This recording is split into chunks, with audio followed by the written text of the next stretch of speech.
떠나는 삶이 주는 여러 가지 좀 유익이 있는 것 같아요.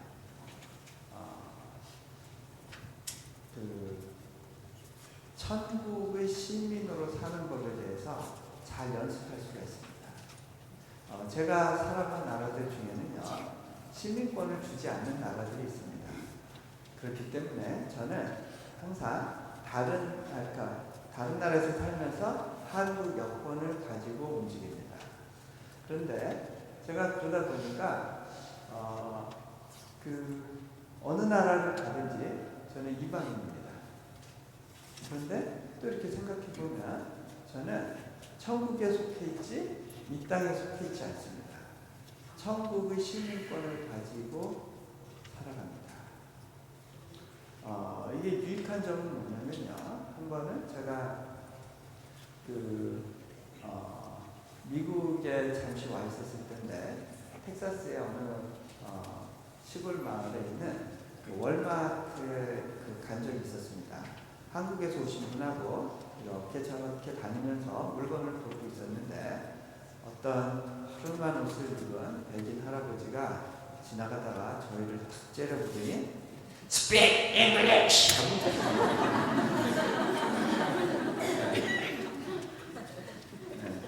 근데요, 제가 만약에 이 땅에 시민권을 받으러 온 사람이었다면 그 말이 좀 불편했을 것 같아요. 보통 여기서 자란 2세들이 어디 이렇게 지방의 시골에 여행할 때 주유소에서 주유하고 있는데 Where are you from? 뭐 이렇게 물어보면 기분이 많이 나쁘다고. I'm from the US 그래도 자꾸 근데 너 원래 고향이 어디냐 이렇게 또 물어보면 기분이 많이 나쁘다는 그런 이야기 들었는데요. 저는요 그 순간에 여기 이런 사람들이 많구나 이렇게 생각이 드실 뿐 별로 마음에 이렇게 불편함이 안 생기더라고요. 왜? 여기에 살고 싶어서 그런 경우가 아니기 때문에 오히려 어떤 마음이 드냐면 저분은 영어밖에 못하는구나 참 안 됐다 네, 그런 마음이 생기더라고요. 제가 몽골에 있었을 때 한 번은 학교에 이렇게 손님들이 왔는데 제가 이렇게 그분들을 모시고 외교부를 방문해야 될 일이 있었습니다. 몽골 외교부에 가서 이렇게 몇 가지 조인식을 하고 그런 일들이 있었는데 근데 그때 마침 제가 옷차림을 캐주얼하게 하고 왔었어요. 뭐 넥타이도 안 하고 정장 차림이 아니었습니다. 그러다 보니까 좀 불편했습니다. 어떡하지? 집에 갔다 올 시간은 없고 그러다가 물론 이제 몽골이라는 나라는요 옷차림을 굉장히 중요하게 생각합니다. 어떤 옷을 입었는가를 가지고 그 사람의 지위와 많은 것들을 평가합니다. 그런데 이제 어차피 늦었으니까 할 수 없다 그러고 손님들 모시고 갔는데 조인식 다 끝나고 이제 외무부 장관하고 이제 일행들이 서로 악수하는 시간이 있었는데요. 우리가 딱 일렬로 서 있고 그 사람이 이렇게 악수하고 지나가는데 제 차례가 됐을 때 싹 건너뛰더라고요. 네. 제가 이제 왜 그런지 딱 감이 왔어요. 옷차림 때문에 그랬어요. 이 사람이 뭐라고 생각했을까 하면 저를 운전사나 수행 비서로 생각했을 것 같아요. 네. 이렇게 하고 탁 넘어가는데 몇 사람 인사하고 이제 들어가는데 제가 그 순간에 재밌구나, 좋은 거 배웠다 이런 생각을 했어요. 만약에 제가 한국에서 이런 상황이었더라면 좀 기분이 나빴을 것 같아요. 무시당했네. 그랬을 것 같아요. 그런데 제가 그 상황에서 전혀 기분 나빠하지 않는 제 모습을 보고 재밌었어요. 내가 별로 기분이 나쁘지 않네. 하나 배웠구나 라는 그런 마음이 더 드는 거예요. 왜 그랬을까 생각해 보니까 저는 그 땅에 살러간 사람이 아니에요. 물론 살지만 거기서 뭔가 성공을 하고 높아지기 위해서 간 사람이 아니기 때문에 남들이 나를 어떻게 보고 어떻게 대하는가가 저한테 그렇게 어려움을 주거나 힘들게 하지 않았어요.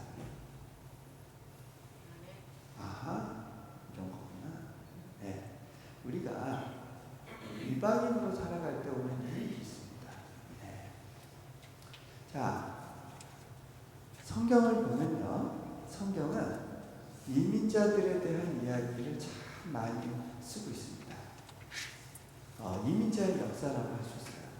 그런데 제가 이렇게 보니까 한번 고향을 떠나고 보니까 제 자신을 조금 더 객관적으로 볼 수 있게 되는 것 같아요. 다른 문화 속에서 제가 바뀌어야 될 부분들이 무엇인지를 더 잘 볼 수 있게 됩니다.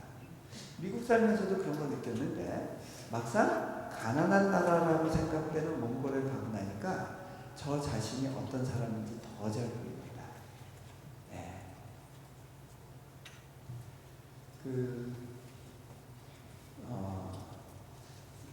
재밌는 거, 제가 몽골리아로 들어갈 때 제 마음에 어떤 생각이 있었냐면, 하나님이 나를 쓸 때가 참 많겠구나 이런 생각을 했습니다. 네. 내가 쓸 때가 많으니까 이렇게 나를 여기까지 보내시는 거겠지. 그런데 제가 몽골에 들어가서 제가 착각하고 있었다는 걸 깨달았습니다. 하나님이 제 도움이 필요해서 저를 몽골로 부르신 것이 아니더라고요. 하나님은요, 제 도움 없이도 일을 잘 하실 수 있는 분이었습니다. 그런데 저를 몽골 땅에 부르신 이유는, 내가 너를 위해서 놀라운 일을 계획하고 있는데 너 좀 껴줄까? 그런 부르심이었다는 걸 나중에 알게 됐어요. 너 좀 껴줄까? 제가 전에 윷놀이를 하다가 깨달은 것이 있었어요. 제가 이렇게 선교 사역을 하는 과정에서 하나님 편이 돼서 악한 영들과 싸우고 있다라는 생각이 들었는데, 악한 영들이 제가 하나님하고 편을 먹었으면 무서워해야 되는데, 그리고 막 안 되겠다 졌다 하고 이렇게 포기해야 될 것 같은데 계속 달라붙어 싸우는 이유가 뭘까 생각해봤어요. 왜 이렇게 뻔히 질 거 알면서 왜 달라붙을까? 그런데 제가 깨닫게 된 사실이, 윷놀이 하는데 어떤 마음이 들었냐면, 하나님이 윷도 잘 놓으시고 모판도 잘 쓰시고 그래요. 그런데 사단이 만만하게 보고 달려드는 이유는 저 때문이더라고요. 제가 낙할 걸 아니까 결정적인 순간에 엉뚱하게 이제 윷 던질 걸 아니까, 그래도 승산이 있어 라고 생각하고 달려드는 거구나. 저는 그 생각을 하게 됐습니다. 여러분, 제가 한번 얘기했었나요? 어른과 아이가 서로 발목 묶고 경주하면, 2인 삼각 경기하면 어른이 아이 보게 맞춰야 돼요? 아이가 어른 보게 맞춰야 돼요? 네. 하나님이 우리와 함께 일하겠다 하시는 게 이런 겁니다. 내가 너희 수준에 맞춰줄게. 혼자 하시면 잘하실 수 있는데 저 때문에 늦추시더라고요. 그러니까 전혀 준비가 안 된 것 같아요. 제가 특별히 선교 훈련도 받아본 적이 없는 사람이고, 몽골에서 그 사람들이 언어와 문화도 모르는데 가자마자 교회를 맡게 된 상황 가운데는요, 하나님께서 그래, 네가 부족해도 내가 메꿔줄게, 네 실수 내가 커버해줄게 하고 같이 일하자 이렇게 말씀하시는 하나님이 그 어떤 의도에 대해서 제가 몽골에서 느낄 수가 있었어요. 그것과 관련해서 한 가지만 얘기를 하면요, 좀 핀트는 벗어나는 것 같은데, 제가 몽골 땅에서 저를 보니까 정말 부족한 사람이더라고요. 제가 말한다고 영혼들이 바뀔 것 같지가 않았어요. 실례로 제가 아무리 설교를 열심히 해도요, 교인들 신방 가보면요, 이 사람들이 우상단지 그대로 집에 갖고 있어요. 그거 못 버리더라고요. 무서워요. 안전장치예요, 그게. 하나님은 하나님대로 믿지만 혹시 여차하면 또 네, 여기에도 빌면 둘 중에 하나는 걸리겠다는 생각들이 있는지 이걸 못 버려요. 제가 아무리 설교해도요, 이 사람들이 믿음을 가지는 것 같지가 않았어요. 이 사람들은 알코올 중독 걸린 사람들한테 아무리 말씀을 전한다고 이 사람들이 하루아침에 바뀔 것 같지 않더라고요. 문화도 달라요. 저는 그 당시 통역에 의지해서 설교를 해야 되는데 제대로 전달이 되는지도 모르겠어요. 난감하더라고요.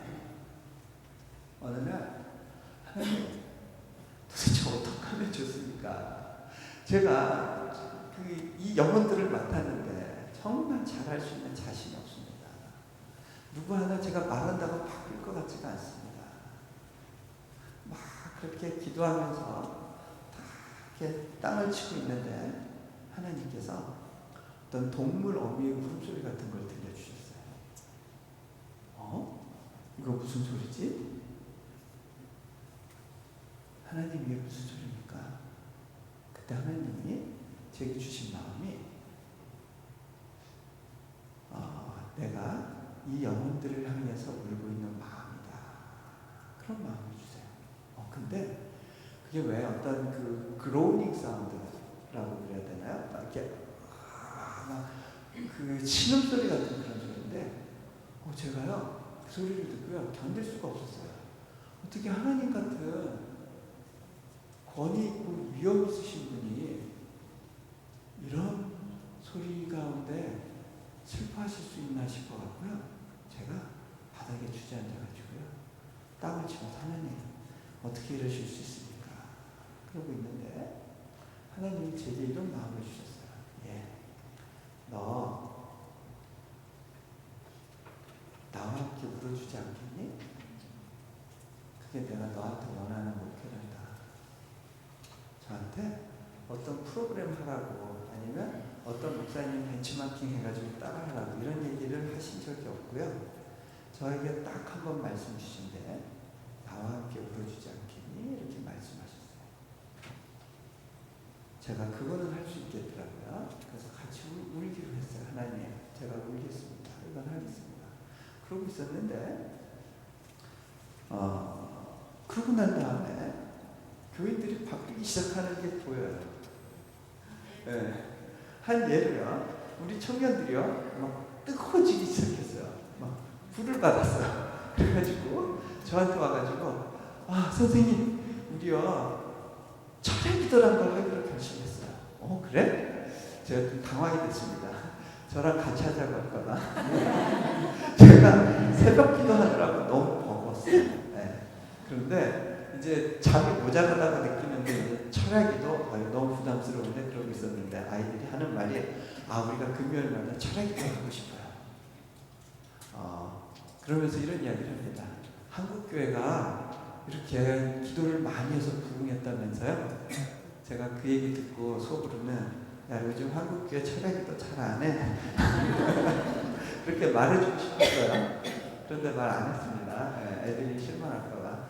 그래 너희들 잘하고 있어. 근데 있잖아 한 가지 너희 허락해주는 대신에 부탁이 있어. 나랑 같이 하자고만 하지 마라. 제가 좀 힘들었어요. 그런 일정을 다 소화할 수 없겠다 싶었어요. 그런데 우리 아이들은 굉장히 착하더라고요. 선생님 고마워요. 허락해 주셔서 교회 열쇠를 이렇게 우리한테 맡기고 주셔서 너무 고맙다고 그러면서 이제 아이들이 갔어요. 그 금요일이 됐는데 저는 그날 꿋꿋하게 집에서 풀풀 자고 있었습니다. 비가 많이 오고 있었는데 그날 아이들은 교회에 나와서 기도를 했습니다. 교회에서 기도하는 가운데 아이들이 처음에는 어떻게 했냐면 이런 걸 뭐 처음 해보니까 어떻게 기도해야 되는지 몰라가지고 그냥 우리 찬양 몇 곡 부르고 각각 흩어져서 기도하자. 그리고 한 놈은 여기 머리 박고 기도하고 한 놈은 저기 이렇게 흩어져서 반석 하나씩 들고 이렇게 가서 기도를 하는데 그때 몇 명 아이들이 호호호 막 그러는 거예요. 네, 저는 본 얘기가 아니라 들은 얘기입니다. 그래서 내가 애들이 야, 왜 그래? 왜 그래? 불 켜고 물어보니까 갑자기 검은 그림자가 와서 자기를 막 누르는 것 같아요. 그랬더니 한 녀석이 옆에 있다가 나도 그랬는데, 나도 그거 봤는데 그러는 거예요. 아이들이 갑자기 오싹해지는 겁니다. 우리 몽골 애들이요, 귀신을 굉장히 무서워하거든요. 오싹해지니까 분위기가 갑자기 맹해졌어요. 근데 그때 그 청년 회장 아이가 이렇게 선포했습니다. 내가 오늘 기도하는데 하나님이 주신 말씀이 있어. 여호수아서 3장에 있는 말씀인데 내가 모세와 함께한 것 같이 너희와 함께하겠다, 이렇게 말씀을 주셔서 오늘 아마 특별한 일이 있을지 모르겠으니까 우리 이번에 모여서 한번 기도해보자. 그래서 둥그렇게 원을 그리고 기도하기 시작했습니다. 그런데요, 기도하던 도중에 아이들 눈이 부시기 시작했어요. 강한 빛 같은 것이 가운데 이렇게 임하는 걸 아이들이 느끼고 놀라서 기도하다가 눈을 떴습니다. 그런데 보니까 아무 일이 없는 것 같아요. 이상하다. 밖에서 헤드라이트 불 빛이 비쳤나? 야, 이 중에 누가 플래시 라이트 가지고 장난하는 아이 있어? 그런 것도 없고 이상하네. 너도 봤지? 너도 봤지? 이상하다. 우리 다시 한번 기도하자. 그러고 좀 쉬었다가 또 기도하기 시작했습니다. 또 강한 빛이 아이들이 기도하는 가운데 이렇게 쫙 가운데 임하는 걸 느끼고 아이들이 눈이 부신 가운데 눈을 떴습니다. 그랬더니 형광등에 탁 하고 불이 들어왔어요. 누구야? 기도 안 하고 스위치 갖고 장난하는 친구 있어? 그러고 스위치 쪽을 봤습니다. 저희 교회는 그 본당 들어오는 입구에 스위치가 2개가 있습니다. 왼쪽 걸 켜면 왼쪽에 이렇게 불이 들어오고 오른쪽 걸 켜면 오른쪽에 불이 들어옵니다. 그런데 저희는 그 형광등으로 되어 있었는데 이렇게 한 줄 쭈르륵 형광등이 불쪽 한 줄 쭈르륵 있었습니다. 형광등에 불이 들어왔는데 누구야? 불 켜놓고 장난치는 사람 그러고 있는데 요 중에는 없는 것 같아요. 다 제자리에 있었거든요. 그런데 불이 켜 있으니까 누가 밖에서 잠깐 들어와서 장난치고 갔나 그러고 있었는데 또 불이 팍 나갔습니다. 누구야? 왜 자꾸 장난해? 그러고 있는데 그 다음에는 불이 들어오기 시작하는데 하나씩 들어옵니다.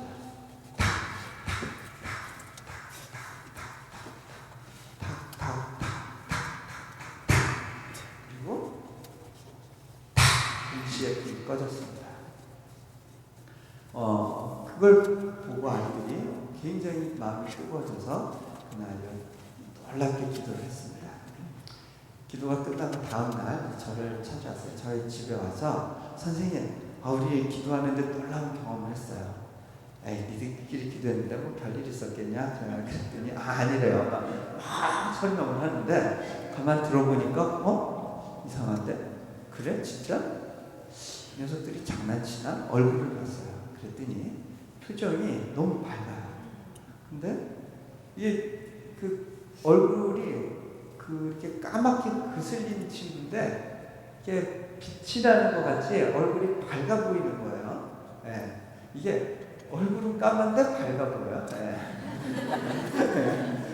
그래서 신기한데 한번 다 가볼까? 그러고 이제 교회에 가봤습니다. 제가 제일 먼저 어디로 갔었을까요? 어떻게 이렇게 잘하세요? 비슷한 수준인가 보죠? 스위치 쪽으로 가서 스위치를 껐다 켰다 껐다 켰다 해봤어요. 그런데 정상적으로 불 다 잘 들어오는 것 같은데 여기 전구 몇 개가 깜빡깜빡 이러는 거예요. 제가 아이들한테 물어봤어요. 야, 너희 뭐 이런 거 잘못 보고 얘기하는 거 아니야? 이런 거 잘 모르겠어요. 이런 거 아닌 것 같은데요. 야, 근데 있잖아, 좀 궁금한 게 있다. 이거 원래부터 이렇게 너희 기도할 때 이미 깜빡깜빡하고 있었니? 너희가 기도하고 난 다음에 이렇게 된 거니? 잘 모르겠는데요? 그러는 거예요. 야, 똑바로 대답해. 이거 니들이 기도하고 나서 이렇게 된 거면 니들이 물어내야 돼. 제가 조금 심통이 났어요. 아니, 하나님, 웬만하면 이런 일들은 저도 같이 기도하고 그러는 마음 딱 일어나야 제가 좀 이렇게 밖에 나가서 할 얘기도 좀 있고, 그리고 또 그래야 애들 통솔하기가 좀 쉽지 않겠습니까? 네. 그렇게 하고 있다가 곰곰 생각해 보니까 제가 좀 말이 안 되는 얘기를 하고 있더라고요. 뭐야, 말이 안 되네. 제가 그때 하나님께 이렇게 다시 고백을 했어요. 하나님, 제가 자도 하나님은 일하시는군요. 네, 선교사가 자도요, 하나님은 일해주신다는 거예요. 네. 하나님이요, 여러분에게 야, 너 나랑 같이 좀 일할래? 이렇게 물어보실 때요, 그게요, 여러분이 너무 탁월해서 도움받을 일이 많을 것 같아서 그런 거 아니라는 건 아시죠? 내가 네 도움이 필요하다 그러실 때는요, 그게 내가 힘들지만 많이 참아줄게. 너랑 좀 같이 뭘 해보고 싶거든? 내가 기다려줄게. 같이 가자. 이렇게 말씀하신다는 거 아시죠? 네. 이 중에 어떤 분들은 하나님이 나를 쓸까봐 막 부담스럽고 걱정하시는 분들이 있어요. 그죠? 제가 한번 어느 그 교회 청년부 말씀 전하러 갔는데 그 청년부는 연설 청년부였어요. 아주 막 뜨거워가지고 뭐 수련회 때 3분의 1 정도 학생들이 선교원신을 했대요. 이 친구들 안 됐다 싶어서 제가 그날 집회 끝나고 마무리할 때 이 가운데 앞으로 선교 헌신하실 분들 말고 이미 선교 헌신하신 분들 앞으로 나와서 제가 기도해 드릴게요. 그리고 기도를 해주려고 보니까 애들이 나오는데 어떤 분 땅을 치고 막 통곡을 하는 거예요. 근데 이렇게 보니까 이 중에는 하나님이 날 불러주셨어 감격의 그런 친구도 있는 것 같긴 한데 이 중에는 혼자 나만 신을 한 거야. 인생이 늦었어. 이런 이유 때문에 이렇게 우는 것 같은 친구들도 보였어요. 네. 근데 제가 그걸 보면서 이 친구들 오해하고 있네. 당황하실 쪽은 하나님 쪽인데. 네. 잘 모르는구나. 이게 얼마나 영광스러운 건지. 네. 네. 제가 그런 생각을 한 적이 있었어요. 여러분도 하나님이 쓰시겠다고 할까 봐 두려우세요? 내가 어떻게 이민 와서 여태까지 읽어놓은 게 얼마나 있는데 하나님 아직은 아니에요. 건드리지 마세요. 여기 계신가요? 네. 자, 하나님께서요 쓰시기를 원하시는 분은 일단 떠나게 하십니다. 떠나게 하는 것이 하나님의 특기예요. 가만 보면요, 이스라엘 백성을요 전 세계로 흩으십니다. 그런데 그걸 언제 결정해 놓고 계셨는지 아세요? 이미 아브라함을 부를 때 결정하신 것 같아요. 뭘 보면 아냐면요, 야곱이 이제 그 형한테 쫓겨서 도망가다가 베델이라는 곳에서 잘 때 하나님이 야곱에게 이야기합니다. 내가 너와 너의 자손에게 복을 주어서 서로 동으로 북으로 남으로 흩어지게 한다 말씀하세요. 복을 주어서 흩어지게 한다. 자, 예수님도요 이민자 생활을 하셨어요. 이분은요 천국의 시민권자셨어요. 천국 생활을 하시던 분이 정말 무설고 그 문화가 다르고 언어도 아주 특이한 그러한 유대 땅에 자진해서 들어가십니다. 그리고 그 땅에서 33년간 이민 생활을 합니다. 태어나자마자 애국으로 가서 거기서 어린 시절을 보내십니다. 그리고 공생애 시작하실 때 갈릴리 지역으로 고향 땅에 아직 못 계시고 이 지역 저 지역 다니시면서 사역을 하십니다.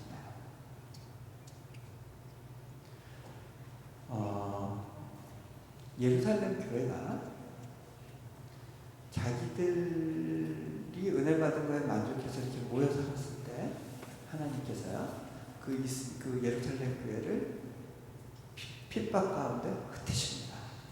그러면서 복음이 로마 제국 곳곳으로 전파되기 시작합니다.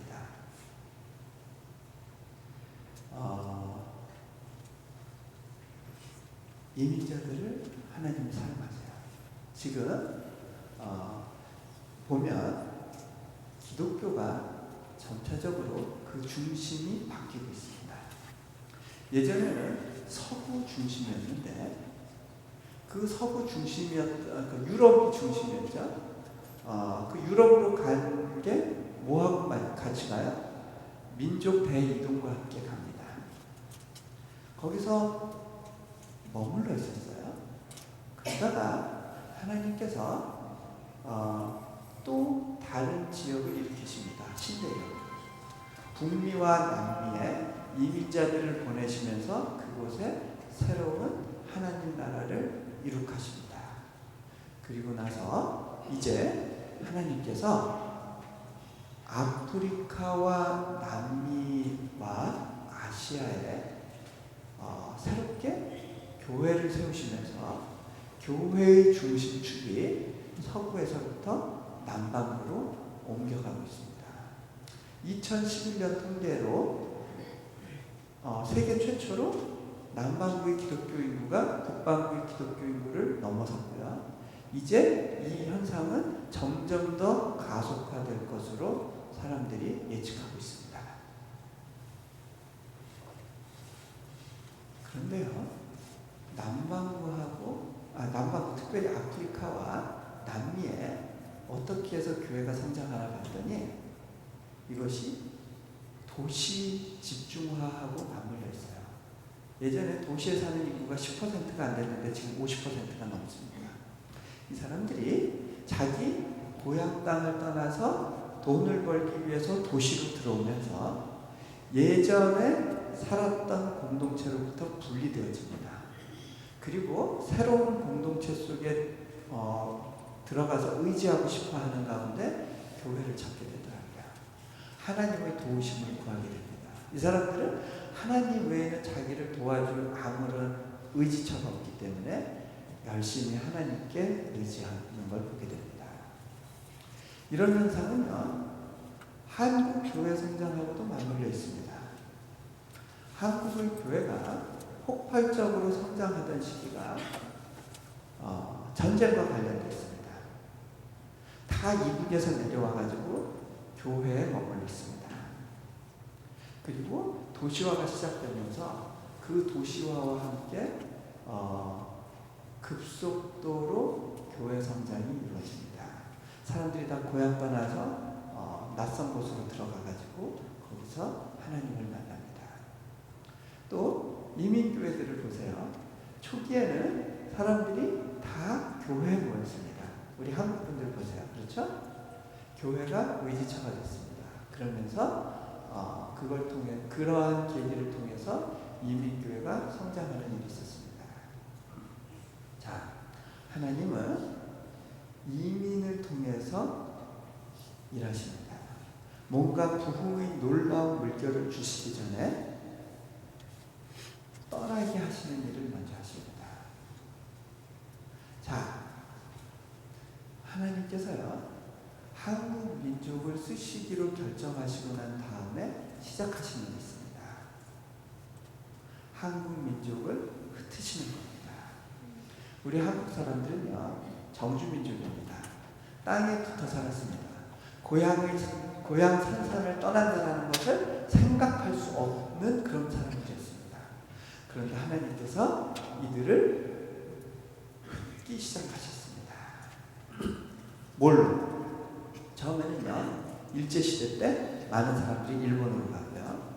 또 많은 사람들이 북간도로 가고 동북 지역으로 갔습니다.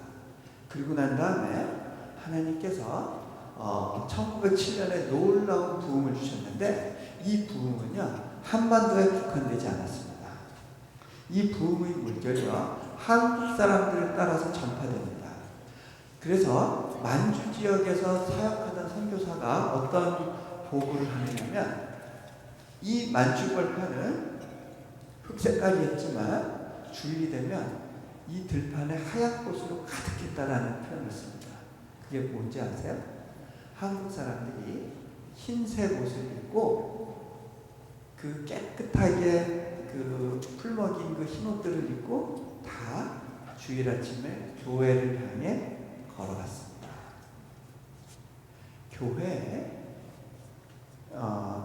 교회마다 흰 옷 입은 백성들로 가득했다라고 하는 그러한 보고가 있습니다. 자, 시베리아 지역의 경우에요. 북간도에 있던 사람들이 스탈린이 이 사람들 스파이가 될지 몰라 그렇게 해서 다 강제로 끌어다가 시베리아 지역과 또 중앙아시아에다 흩었습니다. 거기서 사람들이 많이 죽었어요. 그런데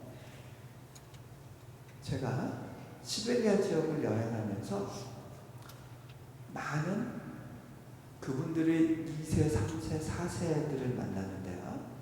이분들 중에 상당히 많은 수가 교회를 다니고 있어요. 러시아 사람들 소련 공산당 치하에서 도대체 교회를 다닐 기회를 얻지 못했을 것 같은 그 사람들을 하나님이 특별한 방식으로 만나주셨다는 거예요. 저희 학교에는요, 그 소련 지역에서 온 그 고려인들, 중국에서 온 조선족 학생들이 있었는데요. 이 사람들의 부모님들이 하나님을 만난 이야기를 들어보면요, 정말 놀라운 간증이 그 안에 있어요. 하나님께서 그렇게 곳곳에 흩어져 있던 그 한국 분들을 찾아가서 만나주셨던 거예요. 그렇게 흩어진 분들 가운데 제가 브리아트 지역에 가보니까요, 한 분이 한국 식당을 하고 있었는데 우리가 먹는 한국 식당은 조금 달라요. 예, 굉장히 이렇게 러시아화된 한국 음식인데 주인이 누군가 봤더니 고려인이었어요. 이 사람은 한국말을 떠듬떠듬 조금씩 해요. 그런데 거기에 이제 한국 TV를 틀어놓고 있더라고요. 이분은 브리아트인들이 다니는 교회를 섬기면서 자기가 거기서 레스토랑을 하면서 번 돈으로 그 교회를 섬기고 있는 모습을 제가 볼 수 있었어요. 그런 분들이 굉장히 많더라고요. 하나님께서 이분들을 또 어떻게 사용하시냐면 한국 선교사들이 처음 이렇게 그런 지역들로 나갔을 때 이 선교사들의 좋은 파트너로서 이분들이 함께 사역을 했어요. 그래서 러시아 지역 곳곳에, 중앙아시아 지역 곳곳에 이분들이 섬김의 흔적이 있더라고요. 하나님께서 이렇게 떠나기 싫어하던 한국 사람들을 흩기 시작하면서 이제 미국으로, 하와이로, 멕시코로 이렇게 또 한국 사람들을 보내기 시작하셨습니다. 그리고 난 다음에 6.25를 통해서 또 굉장히 많은 고아들이 미국으로 들어옵니다. 그 당시요, 미국 군인들 가운데 이렇게 고아들을 돕고 막 이렇게 입양 도와주고 이렇게 하면서 이제 많은 단체들도 생기게 됐고요. 그 6.25 당시 50만 명의 고아가 생겼답니다. 많은 아이들이 쓰레기 더미에서 죽어갔는데 그 중에 10만여 명 정도가 아마 미국으로 이렇게 입양되어서 갔던 것 같아요. 그 시기를 지나서 하나님께서 계속해서 한국 사람들을 흩기 시작합니다. 처음에는 먹고 살 게 없어서 좀 잘 살아보려고 더 나은 나라 찾다가 미국으로 이민을 오기 시작했습니다. 남미로 이민을 가기 시작했습니다. 그리고 조금 더 지나서 어떤 일이 벌어집니까?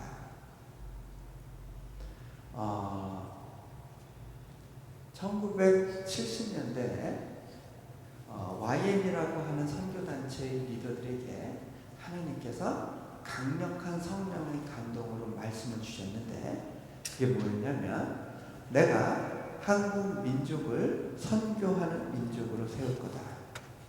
너희는 그 땅에 가서 그들을 위해서 중보해라. 그런 말씀을 주셔서 이분들이 큰 팀을 이끌고 한국에 왔답니다.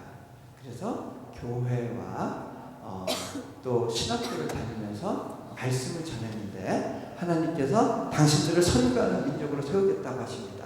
이것을 놓고 하나님께서 여러분들에게 기도하게 하시기를 원하십니다. 이렇게 말씀을 전했는데 그때 한 교수님이 손을 들고 질문을 했대요. 당신들은 우리 상황을 좀 모르는 것 같습니다.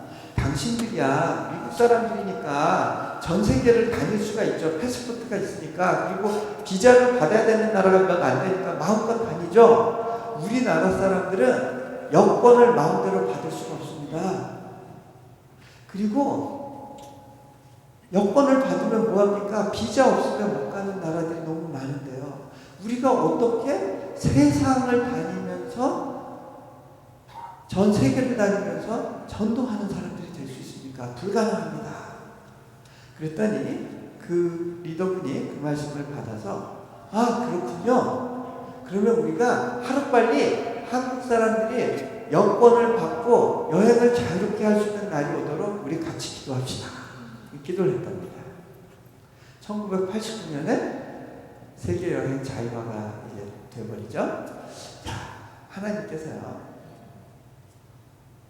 특별한 계획을 가지고 그렇게 여권을 받는 시기를 앞당기셨다는 생각을 합니다. 자, 하나님께서 사람들을 흩기 시작하시는데요. 지금은 얼마나 많이 흩어져 있는지 아세요? 자, 지금 세계적으로 가장 많이 이민가 있는 나라로 치면 중국이 첫 번째입니다. 하나님께서요, 그 중국인 이민자들을 통해서 세계 곳곳에서 놀랍게 일하십니다. 그 다음은 인도, 필리핀 그 순입니다.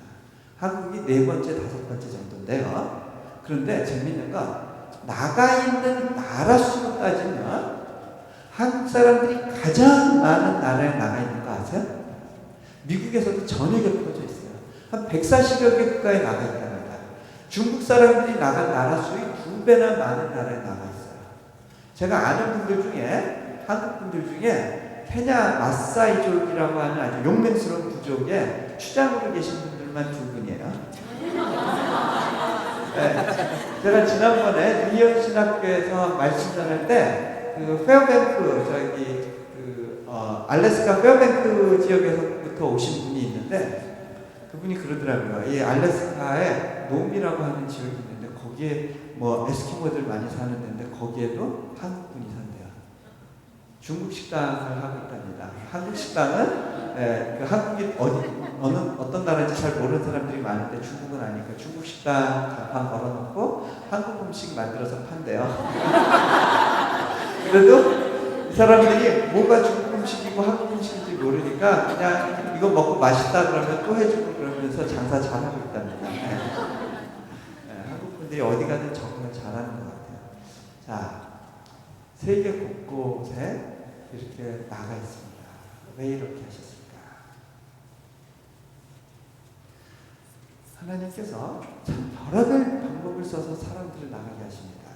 한국에 교육 열풍이 불게 하셨는데 반면에 공교육을 황폐하게 하셔가지고 또 많이들 나갔습니다. 또 영어에 대한 환상을 갖게 하셔가지고 영어 공부 때문에 영어에 대한 스트레스 때문에 이제 막 나가는데 뭐 이제 미국만 나가는 게 아니라 뉴질랜드, 오스트레일리아 가다가 더 싼 데 없나 그러고 필리핀, 뭐 남아고 막 곳곳으로 흩어져갑니다. 네, 대부분 애들 교육 문제가 큰 것 같아요. 이제는 기러기 엄마들이 이제 또 나타나기 시작합니다. 요즘은 기러기라 그러면 좀 뭐라고 그러네요. 내가 왜 기러기야? 난 독수리예요. 독수리는요 뭐가 다르냐면 기러기는 한 차례만 갈 수 있는데 독수리는 아무 때나 원하는 데 갈 수 있다. 근데 그 기러기 엄마들 이후에 또 잘 안 되겠다 싶으시니까 하나님께서 IMF라고 하는 그 세계적인 기관을 이용하셔서 한국 경제를 그 당시에 굉장히 어렵게 아주 그냥 그 특이할 정도로 힘든 조치들을 이렇게 제시하게 해가지고요. 한국 기업들이 막 망해 나갔죠. 그러면서 도대체 안 되겠다 하고 가난한 나라를 찾아서 또 다른 기회를 찾아서 많은 사람들이 나갔습니다. 중국으로 많이 갔는데 또 중국의 유행화 절상 이렇게 되니까 뭐 동남아로 가고 뭐 남미로 가고 이렇게 막 계속해서 흩어지십니다. 그러면서 전 세계 곳곳에서 기업을 일구시는데 그와 동시에 세워진 것이 있습니다. 교회를 세웁니다. 이 교회가 굉장히 중요한 선교의 파트너가 될 수 있습니다. 하나님께서 한국 민족이 선교하도록 하기 위한 포석으로 이러한 이민교회들을 세우셨다는 거 아세요? 자, 이게 어떻게 맞물리는지 아세요? 자, 사도 바울이 세계 전도를 했다고 그럴 때 그게 실제로는 어떤 거냐면 사도 바울이 주로 어디로 갔냐면 그 당시에 주이시들, 유대인들이 로마 제국 전역에 퍼져 있었는데 주로 상업이 발달한 대도시에 모여 있었습니다. 사도 바울은 주로 이렇게 유대인들이 모여있는 지역을 먼저 찾아가서 유대인 회당에 가서 거기서 말씀을 전하면서 그 회당 주변에 모여있던 경건한 이방인들을 대상으로 말씀을 전하고 거기 디아스포라 유대인들과 협력하면서 사역을 합니다. 사도 바울의 동역자들, 뭐 바나바, 아볼로 이런 사람들 다 이주민 디아스포라 유대인들이었고요. 사도 바울을 파송하고 그리고 사도 바울을 재정적으로 서포트했던 그룹들이 다 이 그룹들입니다. 이민교회들이었어요. 자, 동일한 현상이 지금 다른 나라에서 일어나고 있는데 인도네시아 같은 경우 인도네시아가 1960년대부터 놀라운 부흥을 경험합니다. 제가 멜텔이라는 분의 책을 보니까 인도네시아의 교회에서요 성경에 나오는 모든 기적, 홍해가 갈라지는 것 외에는 거의 대부분의 기적이 재현됐습니다. 무리를 걷는 일이 생기고요. 팀들이 그 다음에 오병이어 기적이 생기고 물이 포도주가 되는 역사들이 일어나고 인도네시아는 포도주가 없어요. 포도가 안 나거든요. 그런데 성찬 때마다 물이 포도주로 변하는 일들이 생기고 놀라운 일들이 일어나면서 엄청나게 많은 부흥이 있었는데 거기서 잠자고 있던 교회에 하나님께서 무슬림을 통한 핍박을 이렇게 보내십니다. 그러면서 1990년대 말에 이 사람들이 핍박을 받아서 교회가 불타고 집이 불타니까 다른 나라로 살려고 도망을 갔는데 그렇게 해서 많은 사람들이 해외에 흩어져서 거기서 교회를 세우게 됩니다. 이렇게 세워진 이민교회들이요 자연스럽게 선교에 대해서 눈을 뜨게 됩니다. 이 이민교회들이 먼저 인도네시아 교회를 위해서 기도하는데 뭘 기도했느냐? 하나님, 우리가 적어도 한국보다는 많은 선교사를 보낼 수 있도록 축복해 주십시오. 싱가포르에 있는 그 인도네시아인 이민교회는요 24시간 기도하는 그룹이 여러 개가 있는데 그 중에 한 그룹은요 미국 교회를 계속해서 깨워주시고 부흥시켜 주십시오 하고 기도합니다. 선교에 사용해 주십시오. 24시간. 저는 미국에 있는 어느 한인교회가 24시간 그런 기도를 위해서 깨어있다는 이야기를 못 들었습니다. 자, 그런데 하나님께서 한국교회를 특별히 또 사용하기 원하세요. 제가 보니까 선교지에 세워진 이민교회는요 특별한 사명이 있더라고요. 그래서 제가 한국에서는 거의 많은 경우 집회 요청이 와도 거의 다 거절했던 것 같아요. 한국에서는 거의 집회를 안 했는데 몇몇 특별한 예를 빼고는 이민교회에서는 초청을 하면 제가 많이 가려고 애를 썼어요. 특별히 제가 1순위가 선교지에 있는 이민교회였어요. 예전에 한국의 아주 큰 교회에서, 한국에서 손꼽는 큰 교회에서 저를 초청했는데, 제가 그때 부활 주간에 이란에 있는 한인교회와 선교사와 그 다음에 그 중동 지역에 있는 한인교회를 섬겨드릴 약속이 있었어요. 한국의 교회가 저한테 이렇게 얘기를 했어요. 우리 교회에서 말씀을 전하면 인터넷 방송으로 전 세계에 방영이 됩니다. 훨씬 강력하게 선교할 수 있습니다. 왜 굳이 거길 가십니까? 저는 얘기했습니다. 제가 볼 때는요, 그 교회가 선교적으로 더 중요한 것 같습니다.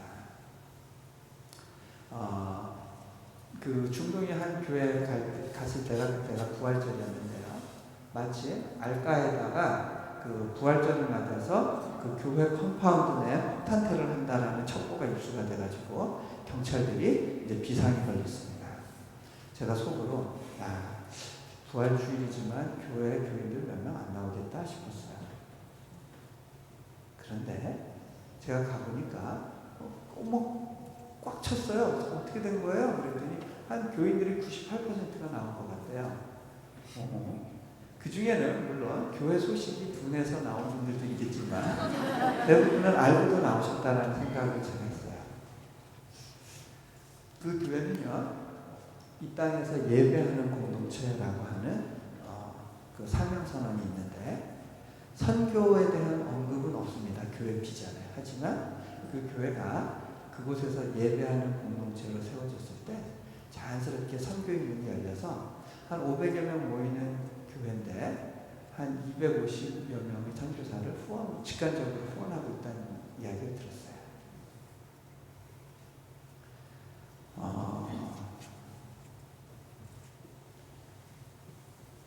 이민교회에서 자란 아이들이요, 제가 보니까 상당히 건강하더라고요. 근데 미국은 좀 예외예요. 왜 그런가 보니까 미주 지역은요, 선교 목적이 별로 그렇게 처음에는 없었던 것 같아요. 다 여기 살려고 오신 분들이 필요에 따라서 교회를 찾았던 경우들이 많은데요. 그러다 보니까 좀 2세들의 교육에 있어서도 좀 차이가 나는 걸 봅니다. 선교지에 있는 한인교회들은요, 아이들이 훨씬 건강해요. 왜냐? 아이덴티티 크라이시스 이런 게 없어요. 남미에서 자란 애들은요, 한국말을 대부분 다 잘해요. 브라질은 얘기했지만 대부분 한국말도 잘하고요. 그 다음에 현지어도 잘하고요. 그리고 그 국제학교 다니는 애들은 영어도 잘해요. 한 3개 국어를 다 잘해요. 이렇게 내가 한국인이기 때문에 힘들어 그런 게 없어요. 네. 아이들이 훨씬 잘 자랐어요. 저희 몽골국제대학교도 주로 이민자 1세, 1.5세 아니면 유학생 출신 이런 분들이 와서 사역을 했기 때문에 제가 이렇게 비교해 보면요, 태국이나 다른 지역에서 자라서 미국에서 공부한 애들이 훨씬 사람들이 강하고 야무지고 그 다음에 도전 정신이 있더라고요. 자, 태국에서 있는 한인교회가 굳이 태국어 예배를 만들려고 하지 않죠. 태국어 예배를 만들면 그 이유는 뭐예요? 우리 자녀를 잘 교육시키기 위해서가 아니라 목적이 뭐예요? 네, 선교에 참여하기 위해서. 그런데 우리는요, 영어 미니스트리를 만들고는 있지만 이것이 다 뭐를 위한 거예요? 우리 애들 기왕이면 영어에 빨리 익숙하게 해주자. 그게 1차적인 목적이지 선교 목적이 아니에요. 네. 이것을 선교지라고 우리가 생각을 못 해왔어요. 그런데 지금 하나님께서 지금 여러 가지 이민교회들을 쓰기 위한 놀라운 방법들을 만들어 가고 계십니다. 제가 몇 가지 예를 들어드릴게요. 미국 선교사님인데 네덜란드에서 일하시던 한 분이 어느 컨퍼런스에서 발표하는 걸 제가 들었는데요. 이분이 뭐라고 이야기하시냐면 네덜란드 교회가 죽어가고 있었습니다. 교회 나오는 사람들이 2%도 되지 않았습니다. 그런데 지금 그 교회, 그 네덜란드에 변화가 일어나고 있습니다. 하나님께서 우리 기도에 응답하고 계십니다. 교회 다니는 사람들이 숫자가 늘고 있습니다. 그런데 그 교회 다니는 사람들이 느는 이유가 무엇 때문이냐 그랬더니 이민자들 때문이랍니다. 아시아권에서 온 이민자들이 보통 30% 이상이 크리스천이랍니다. 지금 무슬림들도 있는데 20% 됩니다. 무슬림만 아이를 많이 낳는 게 아니라 이 크리스천들도 아이를 많이 낳는 겁니다. 영국의 가장 큰 교회가 이민자 교회입니다. 흑인들 교회입니다. 여러분 네덜란드의 경우는요, 주일이 되면요 까만 사람, 노란 사람들이 다 성경책 끼고, 이 사람들은 성경책을 다 끼고 가요. 그 백인들은 다 성경책을 여기 이렇게 그 교회 비치해 놓는데, 이 사람들은 다 성경책을 끼고 갑니다. 도시 중심에 있는 높은 고딕 빌딩 교회들은 비어가는데 깡통으로 만든 그 이민자 교회들은 가득가득 사람들이 차고 있답니다. 우리의 기도가 특별한 방법으로 응답되고 있습니다. 자, 미국은 유럽보다 상황이 훨씬 좋습니다.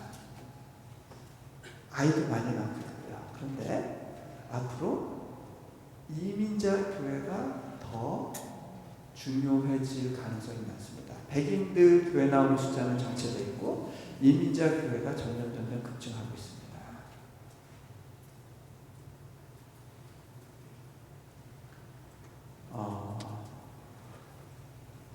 하나님께서 이민자들을 통해서 서구의 교회들을 새롭게 하기를 원하십니다.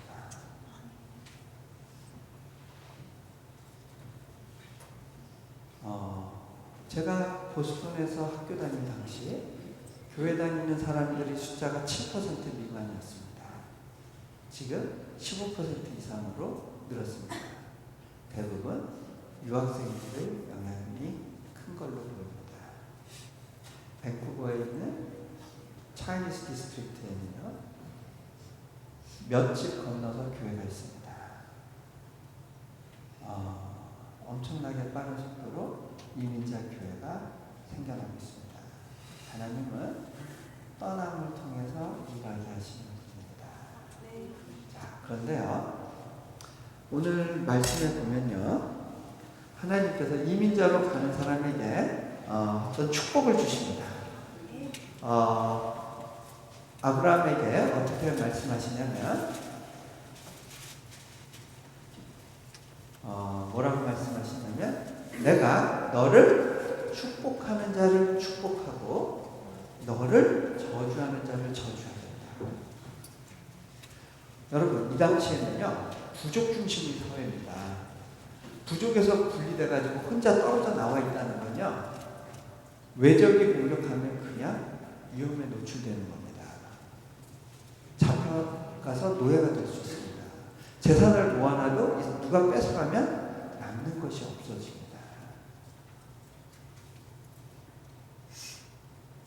그런데 그 고향 안전지대를 떠나서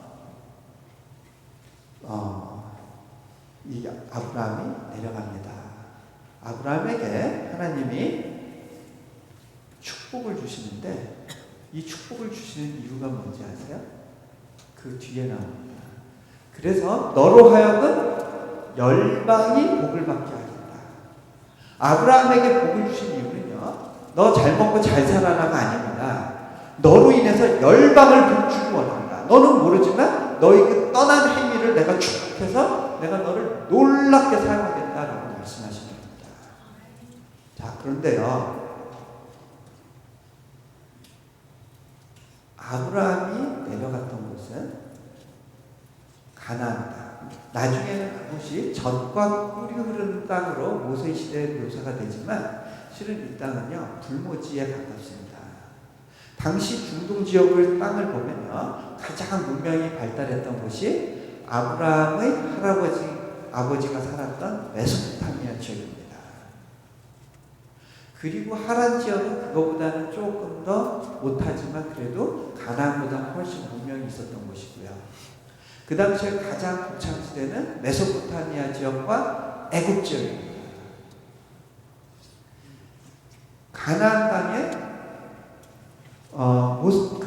아브라함이 들어가고 난 다음에 바로 흉년이 됩니다. 축복을 받았는데 흉년이 옵니다.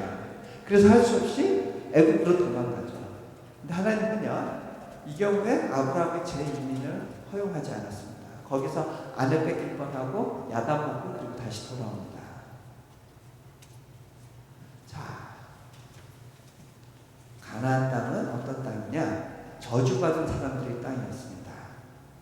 이게 무슨 얘기냐? 가나안이라는 이름이 어디서 왔냐? 노아의 아들 중에 셈, 함, 야벳이 있었는데 함이 아버지 하체 벗은 것 비웃다가 아버지의 진노를 받죠. 근데 그 가운데 함이 아니라 함의 아들들 중에 가나안에게 그 저주가 옵니다. 저주받은 가나안의 자손들이 모여 살았던 곳이 가나안 땅입니다. 자, 우리 한국 분들의 이민은 몇 가지 특징이 있습니다. 자, 어떤 특징이 있냐? 많은 경우 한국 분들은 땅에 대한 관심이 굉장히 많습니다. 말은 낳으면 제주도로 보내고 아들은 낳으면 어디로 보내라? 서울로 보내라. 왜? 맹모 삼천지교란 말이 있죠. 그러니까 자, 뭔가 비슷한 부류, 좀 나은 부류에 자꾸 넣어주면 얘가 좀 더 나아질 거야 라고 하는 인식이 있습니다. 그래서 뭔가 수준을 처음부터 높여서 그렇게 비슷한 부류들이 자꾸 끼는 게 중요하다라고 하는 그런 생각이 우리 가운데 있습니다. 그래서 이민을 갈 때도요, 우리가 살던 데보다는 좋은 데를 가려고 하는 경향이 있습니다. 처음에는 야, 서울로 가자 하고 서울로 모였는데 서울도 보니까 다 같은 서울이 아니에요. 강남이 있고 강북이 있고 또 나중에 분당이라는 데가 생기고 이렇게 머리 굴려서 어디 가서 정착할까를 생각을 하는데 그 중에 좀 더 머리를 앞서 굴리는 분들은 차라리 이민을 가자. 미국 세계의 중심이래. 아메리칸 드림. 그러고 이제 미국 땅으로 들어오셨습니다. 이 중에서 들어오신 분들 처음에 주로 선호하는 데가 양쪽 끝이죠. 서부 끝, 동부 끝, 동북부나 서북부. 근데 거기 갈 관계는 아니고 일단 우리 징검다리로 어디 한번 거치자 하고 들어오시는 가운데 남부 지역을 선택하시는 분들이 있을 겁니다. 항상 누가 어디 뉴욕에서 살다 왔다 그러면 물어봅니다. 요즘 거기 경기가 어때요? 뭐 어때요? 자꾸 물어보시죠. 자, 우리가 어느 지역에서 살아도요, 다 같은 그 지역이 다 같은 지역이 아니에요. 어디가 학군이 좋은가를 봅니다. 어디가 제가 이렇게 그 한국 분들 사는 것 이렇게 쭉 보면요, 제가 미국에서도 한 30여 개 주를 다녀본 것 같아요. 그리고 저기 그 세계 여러 나라에 있는 한인교회들을 다녀봤는데 한국 분들이 주로 선호하는 지역들은 몇 가지 특징이 있습니다. 좋은 학교를 옆에 끼고 있어요. 학군이 좋아야 돼요. 그 다음에 도시가 새로 막 개발됩니다. 아주 오래된 집이 있는데 말고 좀 신선하게 느껴지는데, 그리고 쇼핑몰 가깝고 이런데, 그러면서 땅값이 앞으로 계속 오를 가능성이 있는 그런 데를 선호합니다. 그죠? 한국 분들은 복을 좋아합니다. 이렇게 복을 좋아했던 성경의 인물이 하나 있는데, 자, 롯이라고 하는 사람이 있습니다. 롯이 아브라함을 따라서 같이 가나안 땅까지 왔는데 거기가 척박하다 보니까 서로 이렇게 목자들끼리 싸우게 됩니다. 둘이 이렇게 갈등이 일어납니다. 그래서 아브라함이 안 되겠다. 롯 보고 너 정해라. 우리 이제 떨어져야 될 것 같은데 네가 좌하면 나는 우하겠고 네가 우하면 나는 좌하게 말합니다. 그랬더니 이제 롯이 이렇게 보다가 어디가 기름진 지역인가를 봤습니다. 그리고 소돔과 고모라 땅을 거기 영적 상태는 보지 않았고요. 주로 뭘 봤냐? 그곳이 물이 많고 풍요해서 여호와의 물된 동산 같았더라. 그거에 주목을 합니다. 그리고 그 땅으로 갑니다. 가니까 어떻게 돼요? 이 사람은요, 그 땅에 철저하게 동화되고 물들어 버리기 시작합니다. 그 땅이 갖고 있는 안 좋은 것들도 막 받아들이기 시작합니다. 결국 어떻게 돼요? 딸들을 그 남북군 그 현지인 사위들한테 시집 보내려고 하고 있었습니다. 하나님이 그 지역에 의인 10명만 있어도 그 땅을 멸하지 않겠다고 하셨는데 그 롯 가정이 의인의 역할을 못했습니다.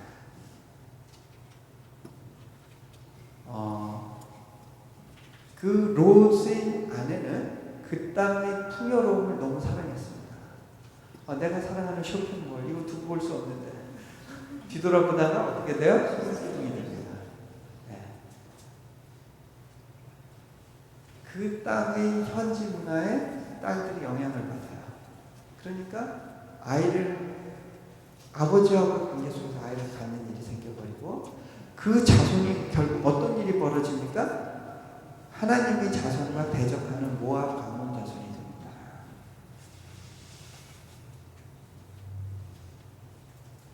삶의 목표가 대대로 영향을 미치는 걸 볼 수 있습니다.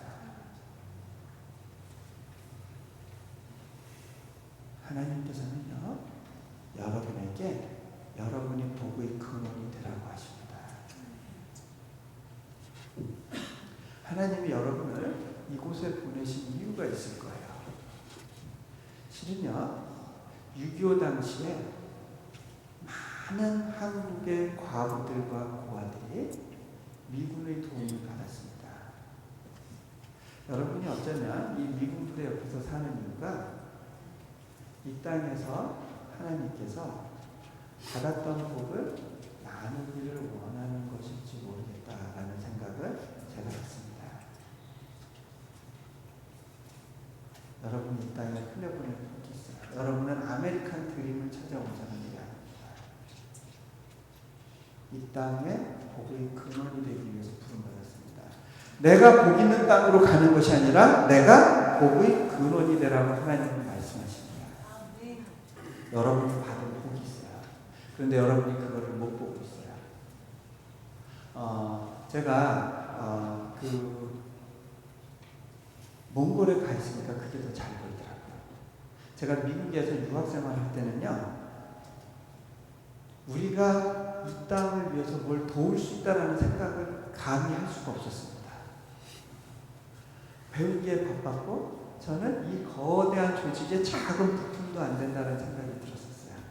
그런데 몽골에 들어가서 보니까 이 땅의 필요가 더 많이 보이기 시작했어요. 제가 아주 저랑 같이 그 보스턴에 있던 친구 중에 서부에 나가서 굉장히 성공한 사람이 있었는데 돈도 많이 벌고요. 아주 집도 어마어마하게 큽니다. 제가 그 집에서 하루를 자는데 마음이 굉장히 힘들었어요. 그 집의 영적인 분위기가 느껴졌는데 제가 마음이 너무 부담스러워서 그 잠자다 말고 중보기도를 했어요. 다음날 일어나가지고 제가 그 주인한테 물어봤습니다. 여기 지금 사는 거 행복하세요? 고개를 푹 떨고요. 돈이 있다고 행복한 거 아니죠? 끄덕끄덕 하면서 이야기를 해요. 자기가 부인하고 각방 쓴 지 오래됐대요. 새벽에 자다가 잠이 깨면 다시 잠을 못 이룬답니다. 백엔잎이 젖도록 운대요. 제가 참 아이러니다 싶었어요. 몽골에 가 있는 선교사는 하루에도 몇 번씩 집도 절도 없는데 하나님 저한테 이렇게 잘해주셔도 돼요? 하나님 저만 너무 특별되고 하시는 거 아니에요? 너무 감사해서 어떡하죠? 제가 어떻게 이걸 다 갚아요? 그러고 있는데 엄청나게 큰 집에서 많은 차를 갖고 있는 그분은 삶이 메말라 있더라고요. 내가 도와야 되겠구나. 사람은 내 도움이 필요하구나. 제가 느꼈어요. 자, 여러분이 받은 도움은 무엇이냐? 제가 그 타일러 베이스에 갔었을 때 YM의 리더들하고 많이 교류할 수 있었는데 그 리더분들 중에 많은 수가 저한테 뭐라 그러냐면 나는 한국말을 못하는 게 너무 한이 됩니다.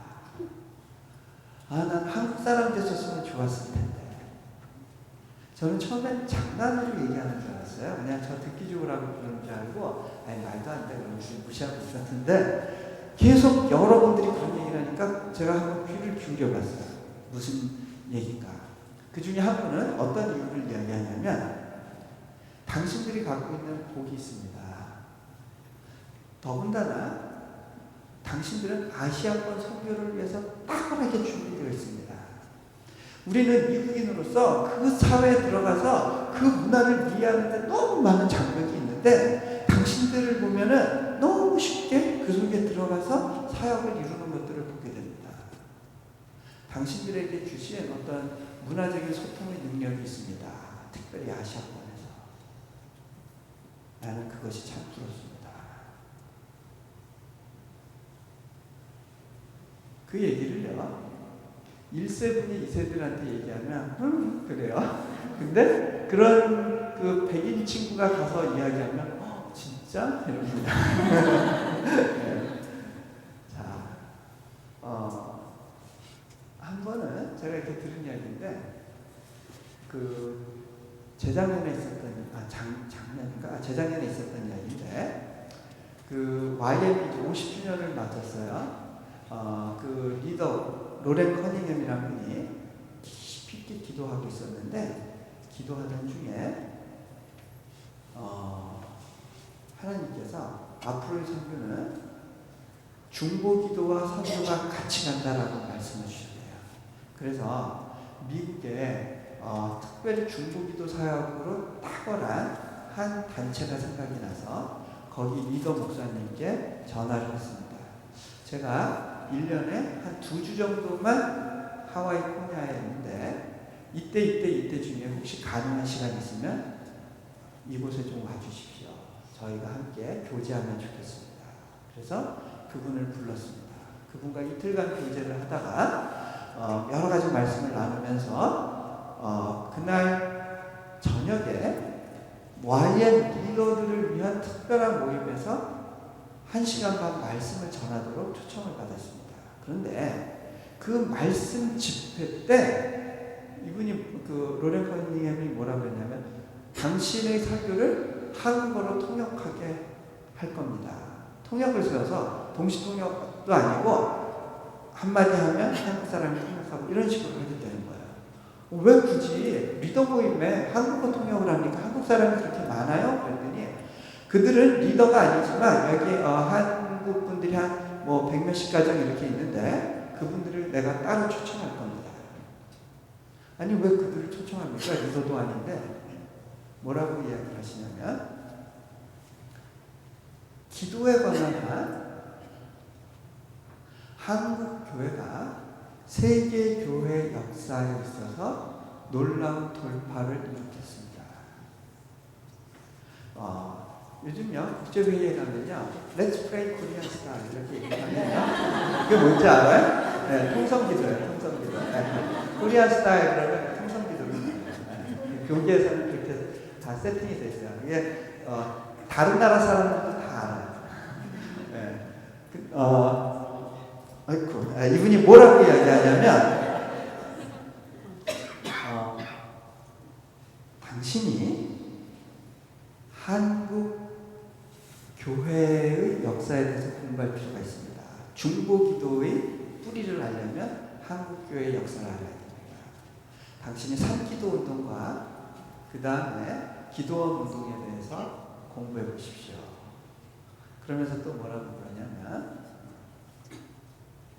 적어도 전 교인이 새벽마다 부르짖었던 민족은 한국밖에 없었습니다. 놀라운 돌파를 일으켰습니다. 그런데요, 우리 한국 교회는 우리가 갖고 있는 전통을 가볍게 여깁니다. 그리고 그것을 별로 중요하지 않게 생각합니다.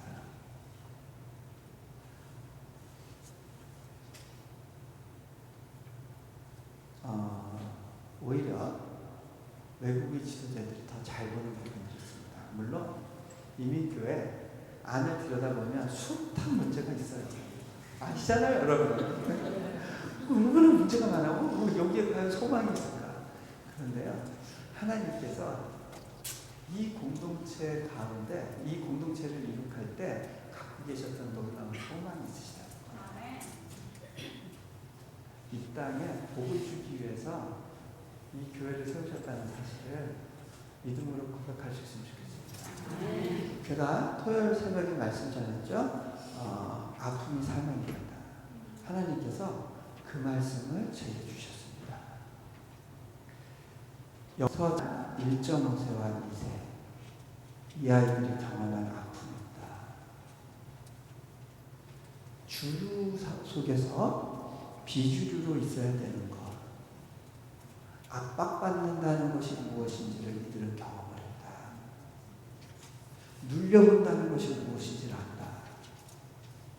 그리고 이들에게는 이민 1세대들이 갖고 있었던 어떤 아픔이 전이 되어 있다. 영어가 안 돼서, 낯선 환경에서, 내일 어떻게 될지 모르는 환경 속에서 불안해하면서 그렇게 버겁게 하루하루를 버티면서 기도하고 눈물 흘렸다. 그 아픔이 그 아이들에게 전이 되었대요. 내가 이들을 쓰려고 하는 것은 이들이 갖고 있는 장점 때문이 아니다. 이들이 받은 교육, 이들이 할 수 있는 영어와 또 한국어, 뭐 이중문화 경험, 그런 건 다른 사람들에게도 있어요. 하나님이 말씀하시기를 이들이 경험했던 독특한 아픔이 있는데 내가 그것들을 낭비하지 않겠다. 내가 그들의 아픔을 일으켜서 그들에게 새로운 사명으로 맡겨줄 것이다. 네, 같이 기도하겠습니다.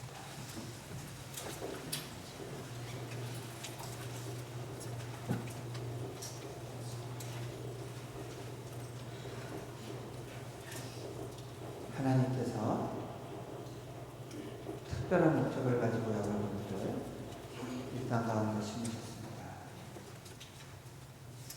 그 목적을 발견한 사람이 복이 있습니다. 우리는 이 땅에서 그냥 이 사람들에게 비붙어서 뭔가 이 사람들이 받았던 복을 나눠받기 위해서 부심을 받은 것이 아닙니다. 하나님께서 우리에게 허락하신 독특한 축복이 있습니다. 하나님은 그것을 이 땅에도 흘려보내기를 원하고 계십니다. 여러분은 어떤 놀라운 목적을 따라서 이곳으로 부름받았습니다. 이 땅이 얼마나 풍요로운가 아니면 황폐한가에 초점을 맞추지 마시고 내 안에 하나님의 복이 흘러넘치기를 위해서 기도하시기 바랍니다. 우리가 누군가의 발을 씻어줄 수 있는 힘만 있어도 우리는 하나님을 섬길 수 있습니다.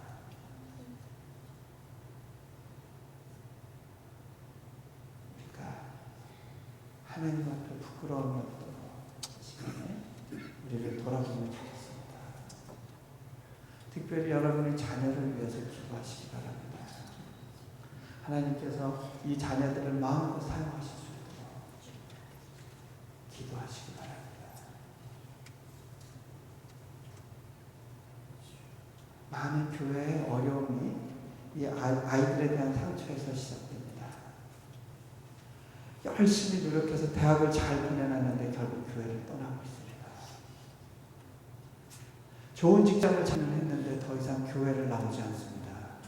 어느 날 무슬림 아이를 데리고 와서 결혼하겠다고 합니다.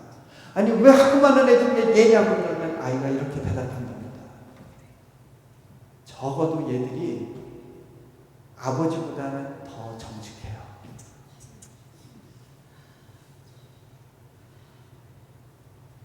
아버지보다는 더 삶이 달라요. 차별하지 마세요. 이 안에 아픔이 있어요. 하나님 앞에 있는 부끄러운 모습이 있습니다. 우리가 목적을 잃고 롯과 같은 인생을 살 때가 많았습니다. 풍요를 따라 움직였습니다. 하나님이 갖고 계신 목적을 따라 움직이지 못했습니다. 때로는 교회도 그렇습니다.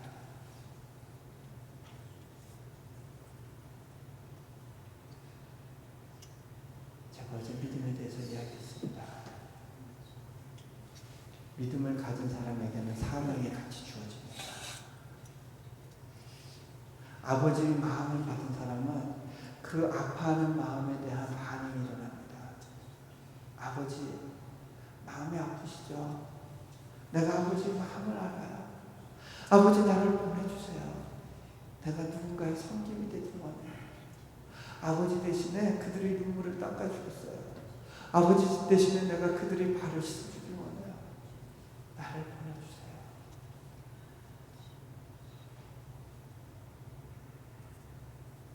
이 시간에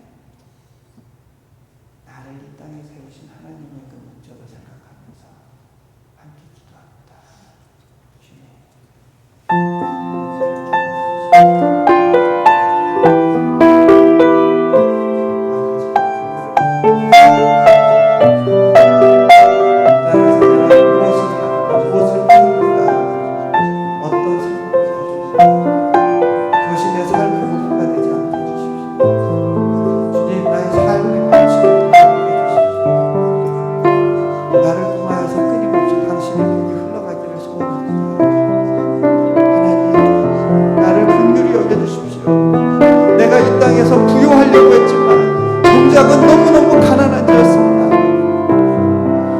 당신의 안약을 주어서 내 눈에 바르게 해주십시오. 나의 영적인 부요함을 보지 못했습니다. 주님, 내가 이 땅에서 거지같이 살았다면 주님, 나를 긍휼히 여겨주십시오. 하나님의 복을 받은 자로서의 소명을 감당할 수 있게 해주십시오. 주님, 하나님의 복을 이 땅에 흘려보낼 수 있게 해주십시오.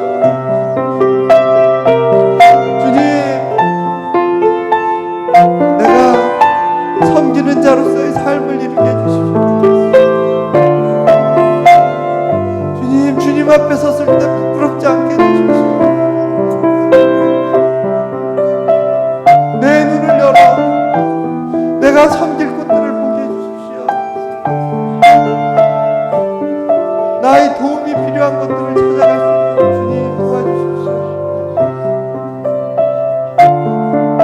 주님, 이 땅에서의 삶이 나만을 위한 삶이 되지 않게 해주십시오. 하나님의 영광을 드러내는 삶을 이룰 수 있게 해주십시오. 나는 가진 것이 없지만 주님, 내가 이 손으로 누군가의 발을 씻어줄 수 있습니다. 내가 배운 것은 없지만 누군가의 종로를 탈 수 있는 힘이 있습니다. 주님, 내가 가진 것이 없지만 내가 먹는 것을 나눌 수가 있습니다.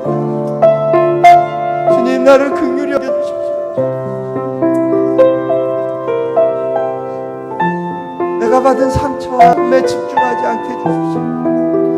주님, 그것들을 낭비하지 않게 해주십시오. 그것들이 사명이 되게 해주십시오. 우리 자녀들을 축복하셔서 그냥 공부만 잘하고 학교 잘 가는 아이들이 되지 않게 해주시고, 주님을 사랑하는 아이들이 되게 해주시고, 주님을 쓰임을 받는 아이들이 되게 해주십시오. 이 땅에서의 삶 동안 하나님을 기쁘시게 하는 삶을 이룰 수 있도록 우리 가정을 축복해 주십시오. 그렇습니다. 이 땅에서 많이 두려웠습니다. 많이 버거웠습니다. 많이 아팠습니다. 많이 무너졌습니다. 주님, 그런데 그 아픔의 배후에 하나님이 갖고 계신 소망과 계획을 봅니다. 이 아픔을 통하여서 우리 자녀들을 축복해 주십시오. 주님 마음껏 사역하는 자로 사용되게 해 주십시오. 주님,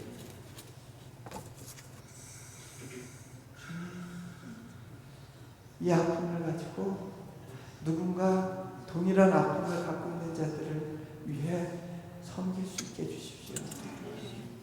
주님 나를 축복의 통로로 사용하여 주십시오. 나를 또 한 명의 아브라함으로 불러주셔서 감사합니다. 이 땅에서 아브라함의 삶을 이루게 해주십시오. 그가 이 땅을 소유할 것을 약속받았지만 그는 이 땅을 소유하지 못했습니다. 이 땅에 자손이 충만할 것이라는 약속을 받았지만 그의 당대는 이루어지지 않았습니다. 하지만 우리 자손을 통해서 이루어질 그 약속에 대해서 우리가 믿고 소망합니다. 내가 이 땅에서 나그네 된 자로서 하나님을 바라며 하나님과 교제하며 하나님을 소유하는 자가 될 수 있도록 축복하여 주십시오. 우리 주 예수 그리스도 이름으로 기도합니다.